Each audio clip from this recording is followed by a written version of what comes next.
We're live. What's happening, everyone? Nicky Hawkins, West Ham Fan TV, back once again with scheduled for 3:10. I didn't schedule it for 3:10, did I? Back once again with West Ham Fan TV, Live and Uncut. My name's Nicky Hawkins, back once again with my old pal Ryan Archer. How you doing, mate? You're not ill yet? Yeah. No, not yet, mate. I've been keeping myself nice and clean, washing my hands, as you should do anyway. It's a bit of a nightmare out there at the moment, isn't it? The world's looks like the world's coming to an end, my friend. We're not quite there yet. Listen, it's been a crazy week. What have you been up to this week? Not much really, mate. Working. You all right now? You ain't got it, have you? No, I've just had a little bit of like my dinner stuck in my throat. Oh yeah. Obviously birthday during the week, so went out, had a nice weekend, really nice birthday weekend. Birthday 2 days ago, mate. Happy birthday to you. Cheers, mate. Did you have a good one? Yeah, it was nice, mate. Don't feel any different, turning 25, I wish. 36. No, it's not that bad, mate. It could be worse, mate. You could look as bad as me. So you seen the headline? 40. What's that? 4 years till 40. Oh, yeah, I know. I'm 37. All right, mate. So you seen the headline, mate? I've done a little video on it earlier. Nothing confirmed just yet, but the coronavirus looks like it's going to affect the Premier League. Let's talk about it, I suppose. I've just seen on Sky Sports News, mate, that the EFL games are all going ahead at the weekend. So that gives me it's positive that the Premier League's also going to go ahead, because they can't not play the Premier League but play the EFL. So whether it's going to be behind closed doors or not, I don't know. It probably will be. I'm not a fan of it. Personally, I think at the moment, with football, as you said before, football players start getting the virus. It's I'm not saying that it don't matter if fans get it or whatever, but you can't play the games without players. So, and just like you can't really have a football game without fans. It's for me, I'd suspend the Premier League. I wouldn't scrap it like some people have been suggesting, because they don't want Liverpool to win the league. For me personally, I would think about scrapping the Euros in the summer and moving it to next summer, because you can't play European competition across Europe, but countries that are affected. And I would suspend the Premier League for maybe 30 days, or even if it has to be longer, and then just carry it on, even if it has to be played in end of May, June time. You can't just scrap the Premier League, because it affects so many people. But health has to come first. Well, this is the thing, isn't it? It's a health hazard. Obviously, people are dying and all that sort of thing. Look, keep yourself clean, keep your hands washed and all that. And there isn't, but people are getting it. It's rising at an exponential rate. It's ravaging around the world at the moment. You see what's going on in Italy. You see what's just happened in America. The Champions League's been suspended now. I do believe I seen something breaking earlier that the Champions League's been suspended. Yeah, the Man City game and the I can't remember the other game now, but there's two games that have been suspended. They're having a meeting on Tuesday whether to sort of suspend the whole tournament. It's crazy. I never thought that in 2020 we'd ever be talking about something like this. I know things happen, and we've seen, you've had the swine flu and Ebola and loads of different things over the years, but it's never really affected football, is it? As much as it is now. And it's not only football, it's all the sporting world. Formula 1's been called off this weekend in Australia. The rugby, the Six Nations won't finish now until sort of like October time. It's mental. Do you think there's some look? Matt Gilman just said there that there's a 6% death rate on it. 6% death rate is pretty fucking high, to be honest with you. I wouldn't trust. I wouldn't want anyone to sort of die because of it. But do you think it looks like it's just about to be changed to a pandemic, which is it's bad, you know what I mean? But I'm not a medical professional or anything like that, but would a 1 month, 2 month suspension just cull it? Like, would you rather it be suspended, right? and picked up in sort of April time, or would you rather it just scrapped all, not scrapped altogether, but played behind closed doors? Because I was saying earlier on, like the behind closed doors option is obviously an option, and clubs in Italy have done it, but I think there'll be all sorts of nonsense going on through courts and stuff if they do that. Because when you think about games like if it comes down to the Aston Villa game at the end of the season, it's like, and they say they beat us and we went down, is there a case for West Ham to turn around and say, well, it's not really fair because their game that we played back in October or whatever, there was fans there, so that influenced we could have beat them, but do you know what I mean? Though there's all sorts of it's not only that you could argue a case for Aston Villa here, because if they sort of scrap the season now, if they said, right, the league table as it is, people in the bottom three go down, Liverpool in the league, Aston Villa have got a game in hand. If they win that game in hand, they go out the bottom three.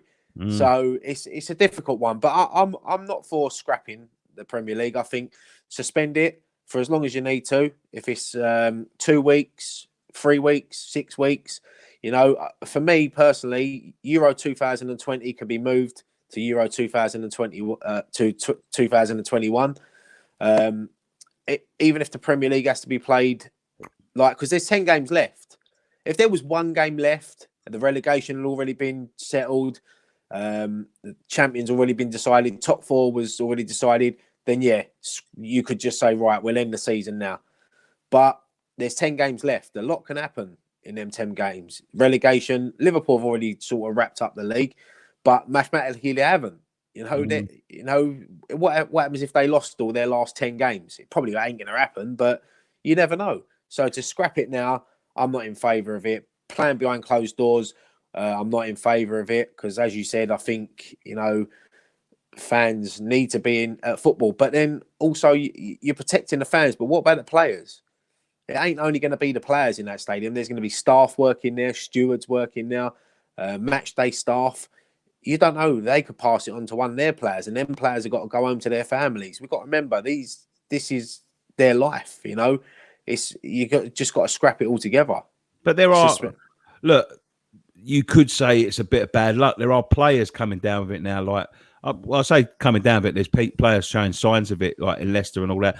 And they're saying, well, that would be the only way to. But I suppose it's like injuries, isn't it? You know what I mean? Like if back in 2006 or 7 or whenever it was, when the whole Tottenham team come down with a stomach bug, we weren't saying scrap it then. I don't know. It's just a strange, it's unprecedented territory, isn't it? I know what you're saying, but I think there's a bit of a difference between like a dodgy bit of lasagna and food poisoning and a worldwide sort of virus that is wiping people out. It's dangerous. It's affecting a lot of people. And you've got countries like, I see Ireland today have shut down their schools. People got it's a really affecting people's lives. And what we've got to remember is, as much as we love football, and I think there was someone was saying earlier on TalkSport about, I think it was 1938 or something, a season got scrapped. Blackpool were unbeaten, top of the league. I think it was war or something. It was probably because of the war. Yeah. But it got completely scrapped. No one said anything. They just carried on with it. Today, I mean, look, there's a lot of fans out there. But then that's different, isn't it? I mean, if all of a sudden the season got scrapped because we're all going to fight each other, and you got your mums and dads and all of that sort of thing going off to fight abroad or whatever, and you don't think football's at the end. I don't know. It's a strange one. It's such an I've never heard anything like it. There's two players. There's two players in Italy. I think the Juventus centre back and the former Southampton player Gabbiadini has come down with it now. So the MLS have suspended their season. So for me, I'm looking at Sky Sports News now, and it's saying about the EFL games are all going ahead this weekend. They haven't said it's behind closed doors, so if the EFL games are going to go ahead, for me, then the Premier League games are going to go ahead. The thing is, mate, if it's not this weekend, I think it's only a matter of time before the government steps in. They've been having all sorts of meetings today. I don't know. It's a fucking strange. Let's take some comments from guys. If the games are going forward to be played behind closed doors, then I can't see the Sky BT and all. He didn't finish the question. The one thing that is a bit of a strange thing. I think this is what he might be getting at is the 3 p.m. embargo still sticking around if they're played behind closed doors. You know, you'd thought under extreme circumstances, but it doesn't seem like they want everybody to see these games. You know what I mean? Like, I think they were saying something like that the games will be streamed to people that have tickets, but you're basically paying £37 or £30 for a live stream. You know what I mean? And I'm not comfortable with that. I'll be honest with you, I want my fucking money back. Well, I said to you earlier, didn't I? I mean, if the club is they're probably not going to give you money back. But as I said, I think there's 5 home games left. What they should do is say to people, look, we'll take that off a next season ticket. You know, we'll take that money off. You know, it's not difficult to pay everyone's money back, but personally for me, I've already paid it. I'd rather it come off a next season ticket and make my season ticket a bit cheaper next year. Yeah, you're right. I mean, the embargo on the 3 p.m.s has to be scrapped. You've obviously got to show the games. You have to. But even in the face of adversity, mate, all they're worried about is people seeing the games that ain't entitled to. You know, it's just ridiculous in my eyes. Maybe like on sort of like Sky Sports and BT, but people that like as a West Ham, I don't think West Ham have said that, have they? You know, maybe they can show the games, as they said they want to show it on season ticket holders and members and all that will have privileges to watch it. So. Gary Page, you're really close when you do fan cams, Nicky. Will you still do them? Yeah, of course I will. I'm not shy. Interview his next door neighbour. Matt Gilman won't have a clue what's going on, but people travel to London every day and go and pack tubes and trains. I just don't see the consistency in the advice. No, I completely agree. I think they're stumbling a little bit on what they're doing at the minute. But you know, like as much as we turn around and say they're stumbling a little bit on advice, you have got an economy to think about. Yeah, people's livelihoods are still at stake. You know what I mean? Like, you know, I've been speaking to people all this week, like who are getting affected by it already. Like my other half's company, people are not spending the money to have their repairs done because people are not travelling and all that. It's really affecting the whole country. So I think at the end of the day, I think that's what this country's coming down to. It's just money, and it'll end up just fucking ravaging through the country anyway, and just it's gonna end up. I mean, as we said earlier, I mean, there's a domino effect because you know it's not only the Premier League, it's the EFL that gets affected. I mean, Leeds and West Brom, you know, they miss out on coming up to the Premier League. That's a lot of money. Of course, yeah. League One teams that are going for promotion. And it's a difficult one. There are also clubs, mate, that rely on the money from gates still. You know what I mean? Like the Premier League's okay. You know what I mean? They don't rely too much on the money, but there are clubs in League One, League Two, whose very existence is at risk because of this sort of thing. That's why I'm in favour of just suspending, not scrapping the season, suspending the season, because I think it would be very harsh on Liverpool if they scrapped the season and Liverpool wasn't crowned champions, because they deserve it, you know. And I just think suspend it for 2 weeks, 3 weeks, see how it goes. And I'm really not in favour of playing games behind closed doors because, as I said to you earlier, I mean, I haven't missed a home game for a long time. I haven't missed a game at the London Stadium. I don't want to be sitting at home watching West Ham at home, you know, when I should be there. But listen, my health comes first. Yeah. Do you think the reaction from the government is too slow? And what if teams refuse to play like the CPL with Sevilla and Roma? It could come down to that, mate. That's the thing. That, you know, they could... That could happen. That could happen yet. They'd probably be punished. But especially behind closed doors games, I was reading earlier that if they decided to put games behind closed doors and try and get them done as quickly as they can, that players they have to ask the players first, because the players might not be up for it. And obviously there's going to be a few players and clubs that have like, nah. Do you know what I mean? So like it's gonna be a bit of a mess. Health always before football, says Rick Ferguson. Absolutely. Well, yeah, I mean, you remember that famous quote from Shankly that football is more important than life and death and things like that. And it's not. Football, your health comes first. But look, if the game goes ahead on Sunday and they're allowing fans, I'm still going to be there. Yeah, like I'm sure 60,000 people will still be there. We all want to go and support West Ham. It's a massive game for us on Sunday, and especially with Wolves playing tonight. It's it's probably never a good time to play with Wolves because they're a fantastic team. But we all want to be there. So let's just hope that it's one of them. I know that people are dying, and it's unfortunate, but let's just hope that we get through this.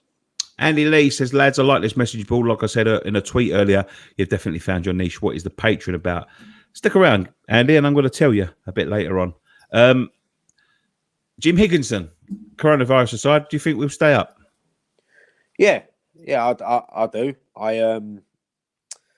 Obviously I said it a few games ago, 10 games ago. I still do think we will stay up. I think results will go our way, and I think we'll just get enough points to stay up. I've seen enough in the last couple of weeks that really give me look, if their game ain't scrapped next week, we've got a great chance of beating Tottenham. They're in 3-4 at the minute, which will be a very vital 3 points. And obviously this week we're playing for 3 points this week. Jake Adams, do you think our players have it after Arsenal players making contact with an owner who has the virus and playing West Ham 2 days later? No, I don't. I don't think so. A lot of this stuff is just precautionary. That's the thing. A lot of this stuff is just precautionary. It's not, it's not bang on that Arsenal players have got it. Players have shown symptoms of it. So, well, no, Nottingham Forest players, they got tested. None of them had got it. So it's very unlikely that Arsenal players are going to have it, and it's very unlikely West Ham players, because I think you would have sort of known about it. Absolutely. Grand Haji says Scott Colley will find a cure for the coronavirus. Make me say it again. Okay. Why is Robbie on West Ham Fan TV homepage? No AFTV on West Ham Fan TV platform. I think he's talking about the trailer video. It's just a trailer video, mate. We made it a few years ago now. Just showcasing what we was doing at the time. Andrew K, we've had chances the last few games and buggered them up. We'll talk a little bit about the chances, because obviously against Arsenal, I felt we played well enough to win. We should have won the game, but we didn't. Yeah, I mean, Arsenal. What's the word? We created the chance, but we didn't take them. Yeah, I mean, the best player for one of probably West Ham's best player is probably Antonio at the moment, and he had an off day. On another day he gets himself 2 goals or he creates 2 goals. It come down to that, Lacazette, and we had lack of finishing. That's what it come down to. The chances we missed, the Antonio header, the Haller chance, the Antonio one in the first half, Bowen hit the post. As I said, on another day, we would have scored 2 or 3 that day. But it's what it is. It's Premier League football for you. Don't take your chances, you get punished. I'll be honest with you, I think Antonio's been very harshly treated, to be honest. You can't just put it down to him. You can't. I know he missed the chances. I know he missed a couple of gilt-edged ones as well. I know he didn't square it properly, but he's putting himself in them positions. He's playing well enough. He's giving them the all sorts of trouble. Other players ain't getting into them positions. He's getting into them positions. Yeah, but I'll tell you what. When I watched Bowen worked so hard on Saturday. It's the way he just sort of tracks back. He offers a lot. He offers a lot that what we ain't got from a lot of our players. He works hard for the team, and he's going to be a massive massive player for us in the future. It disappoints me with Antonio, because Antonio's one of these players. He's either flavour of the month or he's villain of the week, if you know what I mean. Do you know what I mean? Yeah. Like, because, I've probably been a little bit guilty of this in the past as well. Like, just remember how bad we was when he wasn't here, when he was out. Just remember how bad we was. I think people have got some short memories. How bad we was when we didn't have his pace and his power and all of that sort of stuff in the team. We struggled massively. We struggled. Everyone wanted him back. Everyone thought, oh my God, he's got to get back. It's the only chance of survival. He comes in, scored goals last week, and he's creating so many chances for other players. And then he has one bad game, then everyone's, oh, he's useless. He's this very harsh. That's football fans for you, isn't it? We're all fickle. One minute we love someone, the next minute, we don't like them. But no, Antonio for me is probably one of our best players. He had an off day. That ball where he squared it back for Haller. I mean, when we looked at it first time, we thought it was Haller made the wrong choice, but it wasn't. Is it? Antonio's hit it behind him. It's unlucky as well. I mean, the offside as well. VAR. Look, it weren't offside, so it's a goal. But if VAR ain't there, that's chalked off. So it's one of them things, isn't it? We move on. Jake Adams, do you think we should stick to the same 11? Yeah, I do. I won't make any changes for the Wolves game. Maybe I might bring Soucek in for Mark Noble if Soucek's fully fit and ready to play from the start. Maybe that'll be the only change I'll make. But apart from that, I think we've got balance now at the back. And Ngakia, Ogbonna, Diop, and Creswell. He's made a huge difference, isn't he, in Ngakia? Yeah, he has made a huge difference. It was nice to see the video with Zabaleta yesterday. Zabaleta's a seasoned pro. End of his career, retiring at the end of the season, and someone like Ngakia looking up to someone like Zabaleta is massive confidence for him. The only thing that worries me about Ngakia is I feel like we might have a little situation like Glenn Johnson, where he plays in the final 10, 15 games, is the absolute nuts. And then we sell him in the summer. But I think it was ex-employee said on their podcast that they're looking to offer him a 1-year deal. And I think to myself, why only a 1-year deal? I think that's madness. Yeah, at least. Free, at least. Yeah, minimum is a 3-year deal. It's got to be. Why a 1-year deal? It's ridiculous. It makes me laugh when because you just got to, I think by offering him a 1-year deal, you're just sort of putting yourself in the same position that we was with Rice a little bit. Where, he'll play again next season, because I think, I'll be honest with you, it's early days, of course, but he could end up being a lot better than Fredericks. Fredericks has not impressed me this season, if I'm honest with you. When he's come in, it's been fits and starts with injuries with Fredericks, but overall, I think he's been quite poor. Ryan Fredericks. And Ngakia comes in. He's got the defensive capabilities of Zabaleta. He can defend and he can go forward. He's got pace like Fredericks. So he could well be our right back next season. Now, if he gets off to an absolute fucking flyer, then you've got to be looking at about sort of November, December time, and he's only on a 1-year deal and you're 6 months into it. It's going to him, right, well, we're going to have to get you signed up, because in January you can go somewhere else. You can sort of sign pre-contract with someone else. You know what I mean? Especially abroad, if someone abroad comes in for him. And then it just puts a position in his hands where he could turn around and go, yeah, $100,000 a week then. And then you're fucked. Do you know what I mean? Yeah, especially if he keeps playing the way he does. I mean, he's going to have a lot of big teams looking at him. But look, he seems comfortable at West Ham. He's learning his trade. It's probably, I know we'd all rather be at the top end of the table, but sometimes when you're a new player, you learn how good you are when you're down the bottom. So it's a good time for him maybe to come into the team. Well, he's in the team now and he's learning. And as you said, like, it's his spot to lose now. What do you make of Anderson this season? I see someone asked that earlier. Yeah, look, I'm a big fan of Anderson. I thought he had a good season last year. This season it's been hit and miss. He goes missing in games. And that's what you find sometimes when you're down the bottom. Big players go missing because they don't want to get stuck in. they're all happy when you're at the top of the table and you're showboating and you're winning games. You look at the beginning of the season when we started off really well. Anderson was. I remember that game against Norwich at home. It was unreal, unbelievable that game. But look, there's no denying he has got talent. It's just at the moment he's found himself out of the team, and he's got to get himself back into the team because we need our big players to get us through this.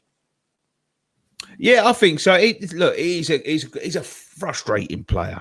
He's a frustrating player. I just seen someone comment there saying we're Anderson haters when literally at the beginning of the question I said I'm a big Anderson fan. Look, we're not Anderson haters.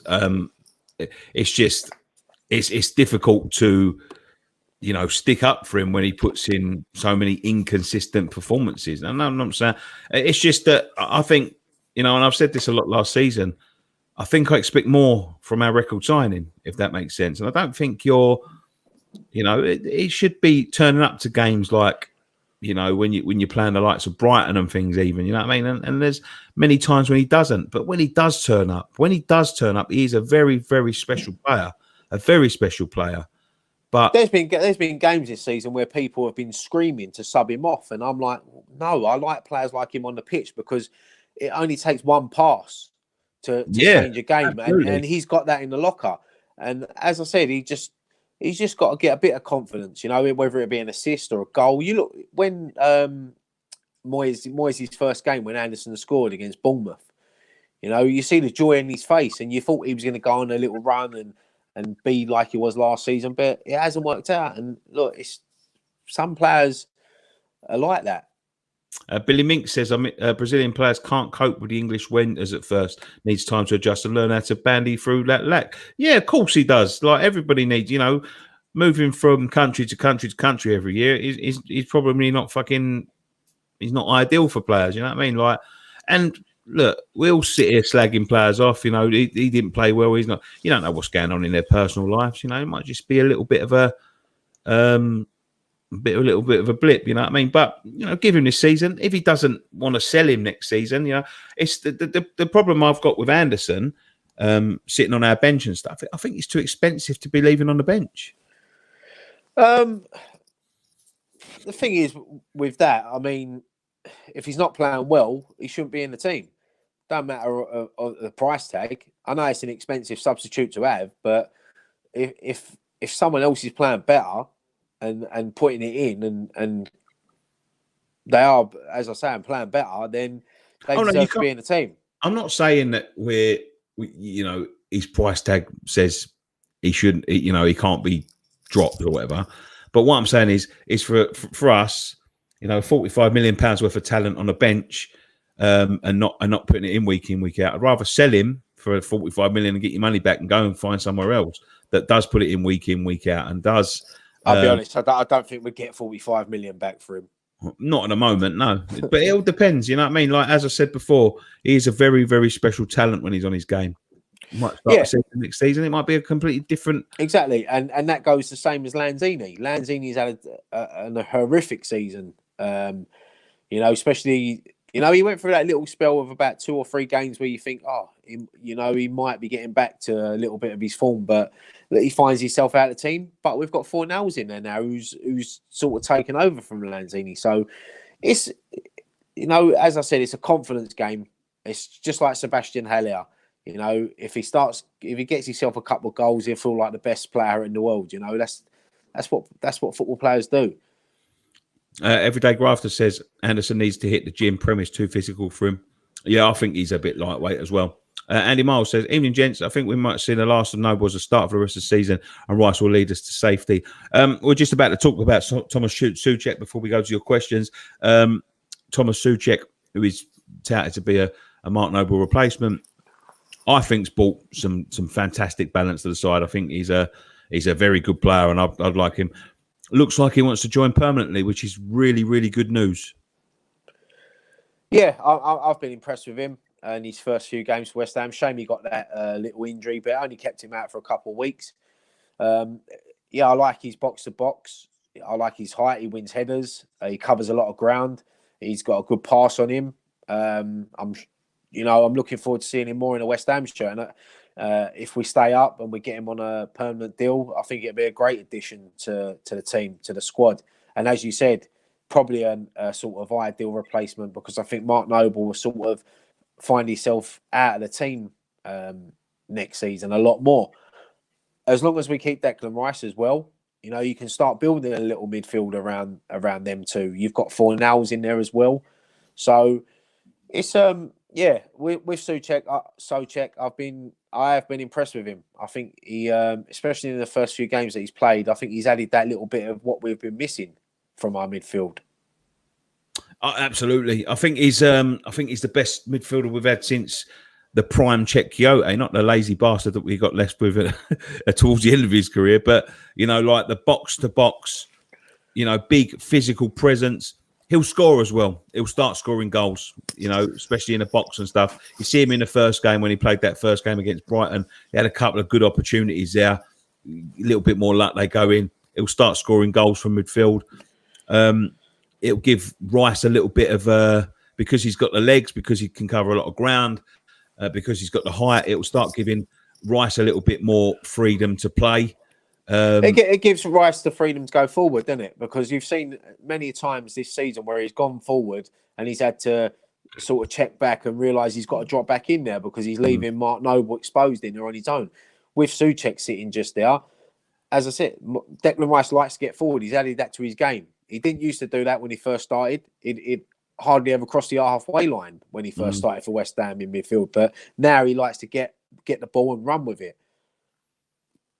Yeah, absolutely. I just think he's going to be a fantastic player. And the fact that he wants to join us permanently makes me think that some good things are going on at West Ham. Well, Man U won 5-0 and probably won't count if UEFA cancel Europa League this season. Yeah, unfortunately, mate. I think a lot of people are in the same. I'll tell you what, Solskjaer's starting to build something at United. A couple of decent signings in the summer. Yeah, do you know what? That I'll tell you the player. I won't go on too much because this is obviously a West Ham stream. But that Bruno Fernandes, he's fantastic. He's fantastic. Yeah, but that's what you need sometimes. One player can change a whole. Wait till Pogba gets back. There'll be a force to be reckoned with. Marshmallow Gaming, Nick Ryan, can you please unblock him after the video? He wants to send you a donation. Well, we don't need to get him a donation, mate. I had a look to add if I could do it earlier, Ron, but after the last stream. But I'll have another look tonight. I've got a little bit more time tonight after the stream. So I think he's talking about Elias. I'll have another look, mate. It's obviously been some sort of mistake, but I couldn't work out how to do it last time. True Claret and Blue, who would you buy in the summer? It's too early for. It's the thing is about that. It's so early because obviously if we buy Soucek, it's going to be, I think that's 13, 14 minutes. It depends how much you've got. You might not have much. It's difficult in it to see like who's available in the summer. I mean, I know what positions we need to strengthen. We definitely need to bring in if Zabaleta's going. I know we've got Fredericks and Ngakia now, but I'd say another right back, another left back, another midfielder, as well as Soucek, and someone else to play up front. I think we need about 4 or 5 signings because I think there's going to be quite a few leaving the summer. Someone's just put this breaking news: FA2M Premier after this weekend, then standings are as they are for next season. That's bollocks. Rooney's like that. Listen, I've got Sky Sports News on, and there's no breaking news. So, Rooney, would you buy Belotti? He's struggling this season. Yeah. I need a gardener or something. Yeah, I don't know. I don't really know about Belotti. Well, they're just saying on there now, mate, that the EFL is going ahead as normal, not behind closed doors. So for me, that means that the Premier League is not going to be behind closed doors this weekend. So, hopefully, fingers crossed that he's that will stay like that. Okay. It looks like it's Friday today, unless something happens tomorrow. It's Friday tomorrow. So let's say it happens tomorrow. Then I would say these games are going ahead as usual. Forever Blind Bubbles, do you think Soucek will want to come to us if we're getting relegated? Absolutely fucking not. I don't think we'd want to buy him if we was relegated. We couldn't afford him. We couldn't afford to have players like that in our team. it's that's why I say massive. Relegation's massive for West Ham, like it is any club, but a club like ours in the situation we are with a stadium and things like that, it's it's unthinkable. Matthew Tatam says, remember, we have Ben Johnson and Grady Diangana. That's a good point, that, because sometimes it is easy to forget that we do have them players. Grady Diangana next season, I think, is going to be a fantastic player for West Ham. I think he'll be pushing people for starts. I'll be honest with you. I don't think he will be. No, I don't think he'll be at West Ham. I think they'll send him back out on loan. In fact, I think if West Brom come up, I think it'd go back. They'd probably send him back there on loan. Really? Ben Johnson on the other hand. Yeah, maybe. He can fill in at left back. He can also play right back. I'd love to see Diagana get a chance at West Ham. I really rate him, but I just don't know. I just don't think. I don't know. Somebody made a good point here, because I would be definitely looking for a left back. Lewis, the left back at Norwich, looked excellent. Yeah, I would be looking at that, to be honest with you. We struggle a little bit with the left back position. I wanted Immobile instead of Haller this summer, and we've really should have scored 23 this season. Immobile is a brilliant player, but it's always a gamble with the Premier League, Haller could still come good, as you say. Like, the thing is, as well, is that when Haller first started this season, he got 3 in his first 6 games, and you think to yourself, right, we could finally have a striker that's going to score 15 to 20 goals this season. But it hasn't worked out. But listen, if we stay up next season, he might come good and bang us in 20, 25 goals. You can't. Haller gets a lot of criticism from certain West Ham fans that sometimes I think he don't deserve. I don't think he works hard enough personally, but I think that's just his game, though. If you looked at the highlights of him when he played in Germany, he was exactly the same. But the difference is he had 2 players around him. To be honest with you, I think a little bit of it's confidence for a long part of the season. You see what he's like when he's got confidence, man. He's fucking smacking in overhead kicks and all sorts, you know what I mean? But I think a lot of it's confidence, we isolated them up front, like we've done for a lot of our strikers over the last few years. Isolate them up front badly. Yeah, we had probably one of the best goal poachers in the world at one point, Hernandez, and we played him up top on his own. Yeah. And we've done it with a lot of strikers at West Ham. We've wasted a lot of strikers, their ability. But look. Avi Poo says, looking to Jovic in the future to reform the partnership. Listen, mate, we've got one established centre forward. Jovic is is going to be a very difficult signing to get across, just because of the money Real Madrid paid for him. I know he hasn't been getting on too well there, and he got made available for loan. I don't know whether he went out on loan in the end. But if there is an opportunity that we could get him, I would get him. But I don't think there will be an opportunity to get him. Not for the sort of money that we would want to play. You know what I mean? So it's just, I don't know. I banned that unknown driller because he's just making negative comment after negative comment. He's being a bit of a dick. So, what's he saying? Oh, he's just talking nonsense. He wants to slag everyone off all the time. Mick 1967, Neil from Down Under. Have you slept in first time ever? Sorry, he's asking Neil. Well, I haven't slept in. No. I'd love a sleep in. I'd love a little lay in. Nicky, do you want Carroll back? Newcastle fan here. Well, if we wanted him back, we could get him. Do you know what, mate? I'll be honest with you. I was talking to someone the other day about this. We've missed Andy Carroll this season. His impact when he come on, we have missed it. Look, I know he's been injured, but when he wasn't injured, when he made difference for West Ham. He made an option.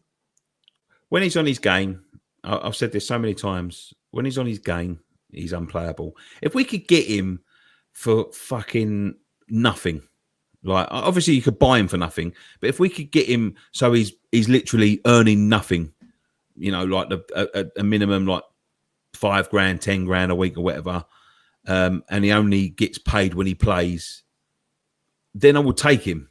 but you know, I don't know.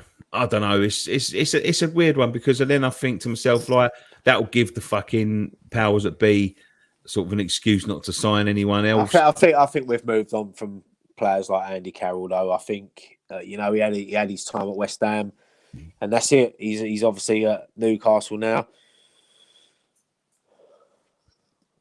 Adam Harding says, "Are West Ham Fan TV going down under in the summer?"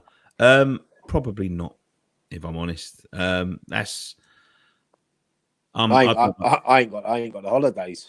Yeah, I don't. It all depends on the situation. But if I'm honest with you, mate, I can't last 10 hours on a plane, let alone 24. I would literally die, I think, if I had to get on a plane for that long. I really don't like flying. So no, I'm unfortunate. There will be people over there that are on our channel. I know Dom's going over there. I know other people going over there, but I don't think we're going to go unless we can, you know, raise the money to send another couple of people that want to go. I don't know. I mean, it all depends. But as it stands, I wouldn't bank on seeing us. I'd like to go abroad to do West Ham Fans TV stuff, but I'm not making the first one Australia. No fucking way. I don't like spiders and snakes anyway. Marshmallow going, cheers, please do. Very surprising how the corona makes huge impact on the Premier League, even though I don't like football. Absolutely, mate. Sean Shanga, we need to get Anderson playing. He'll have his if off games, I think that's meant to say. But when he's playing well, he's brilliant. We said that, mate. Can we send Dave to Oz? Yeah, sure. Will West Ham still be going down under? Who knows? Who knows? We don't know what the future holds in terms of this virus and stuff like that. I'm just about to go to sleep, so we're going to have to end it. I think, yeah, with obviously the virus and that, I think all we can do is just keep checking our news feed and see Twitter and just see what happens. And we can only support what the Premier League, the government, and people do. We have to support that decision. Absolutely. But guys, I'm just about to go there. That comment's actually quite thingy. Listen, I've been working all week. I've had a bit of a shit week again because of work and all of that sort of stuff. We've been working all week on a Patreon. So I've always sort of resisted the Patreon option because I don't think at the time we couldn't sort of commit to deliver anything. And I think that if you're going to ask a crowd for a subscription, I think that you need to give something back. You know what I mean? So I wasn't just going to turn around and say, well, just give us money because blah, blah. We have been working on this channel for 5 years now. We've all done it. It's a labor of love. We've done it for free for so long. But we are trying to build a platform where it improves now, because at the moment, the way we are now, it is what it is and it will stay as it is. But we need to improve this. Now, we don't want to just improve it for ourselves, but we need to improve it for everybody. We want to make this a platform to be proud of. So the thing is, we've been thinking about the Patreon route and what we can offer. Now, we're going to be launching this probably tomorrow, the Patreon. So look out for a video that's going up. But in terms of what we can offer, it's quite a lot. It's quite a lot. Like, we've done the sums and all of that sort of stuff. It's quite a lot. Now, what is this going to achieve? Obviously, I've been made redundant and I've got a lot of time to think about things and to work on things. I want to work for myself and I want to work for you guys and I want to work for my passion, which is the West Ham stuff. And honestly, I could think of nothing better. It'd make me the happiest man on earth. And I know all the other guys think the same. But obviously, at the position I'm in at the moment, it would help me out massively. So we're going to do this. I think we're going to do this. I've spoke to all the boys. They're in support of it all and all of that stuff. But as I said, I didn't want to just launch a Patreon and just say, like, give me money. we want to offer you something back. There's going to be events. There's going to be giveaways. You know, subscribers to the top tier are going to get T-shirts and hoodies and stuff for free sent through. We're going to bring you more content. We're going to bring you more exclusive content. We're going to bring you websites. We're going to bring you loads of stuff, discounts on the store, exclusive T-shirts for the store, early access to podcasts, access to all of our shows as a podcast. If you don't want to watch it in video form, there's loads we can offer. So please, if you are around tomorrow and have a look at the Patreon, nothing that we do is going to go away. Nothing that we already do that we offer on West Ham Fancy. We're not all of a sudden going to start locking post-match pint behind a paywall and all that sort of stuff. Everything that we do now will and always remain free. Like, there's no show that's going to be locked behind a paywall, nothing like that. You'll always be able to see the fan cams because that's what we are. But for the fans of our show, there is going to be extra content and perks to go on top of that if you so wish. You don't have to. We're not asking everyone to. If it's something that you won't benefit from, then don't do it. You know, you'll be happy with the YouTube stuff. But everything we are going to be doing is going to be, everything that we've already done is going to always remain free. Don't worry. Don't think we're like trying to cash out or whatever, or sell out or whatever. We'll always remain impartial. It will always. What a Patreon will do is not only allow us to work on this a lot more, it'll also allow us to improve the content for the YouTube channel, hire halls and studios, buy better equipment, make sure we've got professionals on site to do things like thumbnails, and it'll grow us. And as it grow us, it'll improve for everyone. So please, if you are around tomorrow and you so wish, please try and check it out. Yeah, no, I agree, mate. It all sounds good. And as you said, we want to improve ourselves, improve the content. We want to get people on board that can help us with the editing. We want to find studio space. We've got player interviews, and as you said, people that sign up for the Patreon will get early access to the interviews, and they can join us in live things, and what do you say, a WhatsApp group and things like that. And maybe we might even, I don't know, go out on a night out with them.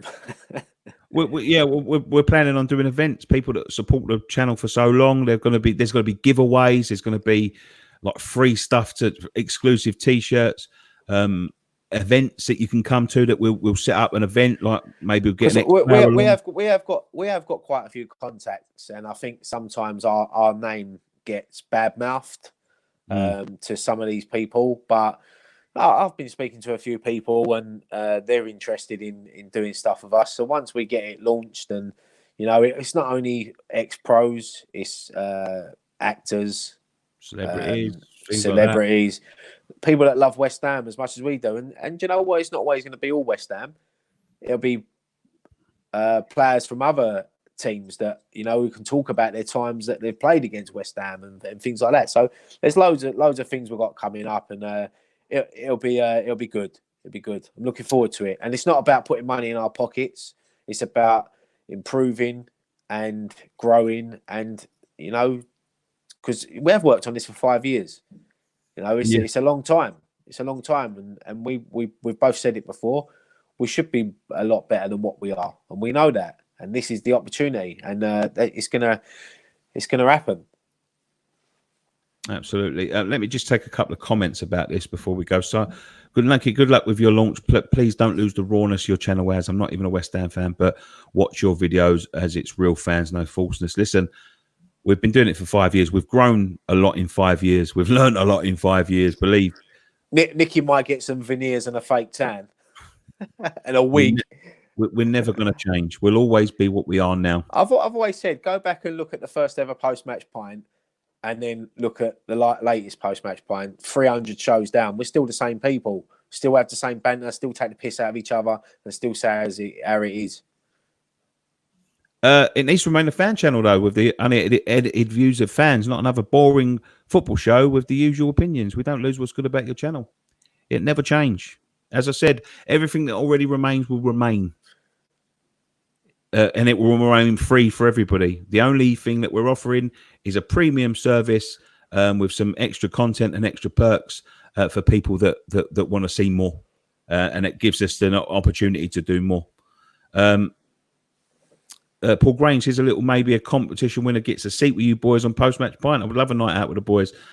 Yeah, why not? Do you remember, we done that before, didn't we? Do you remember? Yeah, we did do that. We done that in the very early days, didn't we? In the European game at Upton Park. And, there's not a lot of people that are sat in on post-match pint. There's not a lot of people at all, and he was one of them. I don't know whether he still watches or whatever. But yeah, we took him to the European game. We give him a ticket. He sat up with us. Sat next to me. I must probably bored him to tears. And yeah, he come on post-match pint in the old studio, had a pint. He loved it, loving life. Okay, guys, I've got to go because I've got like 2% left, and I don't want to cut out on you all. Yeah, my battery's going as well. I think I've got about 6. Thank you so much for joining us on this edition of West Ham Fan TV Live and Uncut. We'll be back for the build up to the Wolves game, if there is one. I don't know yet. But yeah, if there isn't a Wolves game, if it goes ahead as normal, it'll be all the normal content. If it doesn't go ahead as normal, there will be content all day. Trust me, we're planning for all sorts of scenarios. So there'll be like watch-alongs and the live, like we done with the Liverpool Man City games, like with the watch-alongs and then the live phone-ins and all of that sort of stuff. And we'll all get involved in them. We'll probably all be together. So yeah, it's going to be good. But thank you so much for listening to us tonight, guys. We appreciate everyone in the comments as usual. Thanks for getting involved. We'll be back tomorrow, I guess, with something, all sorts of build up to the Wolves game. One thing to say, right? Come on, you irons. Come on, you irons.